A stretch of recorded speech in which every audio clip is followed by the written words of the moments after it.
A live look at our state capitol in Austin this morning. Some Texas House Democrats could be heading back there today. It's been 2 weeks since they left the state to stall voting on the controversial redistricting maps. Now a second special session is underway already, and the clock is ticking for lawmakers to try and get something done.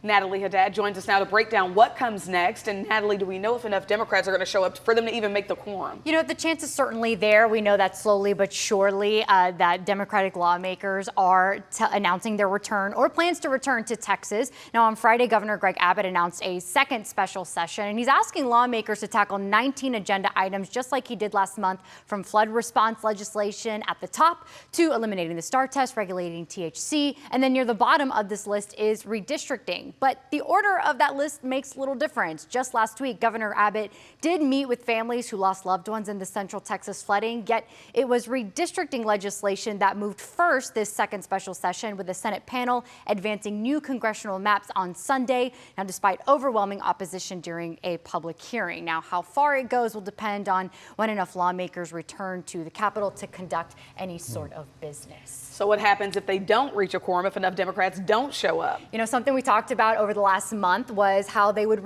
continue to receive fines every day that they break quorum. That is $500 a day. So long as that continues, so long as rather Democrats are still out of the state, those fines will continue, as well as just not being able to pass any of the legislation that both parties are pushing for, such as flood legislation. So it is delayed, but not denied.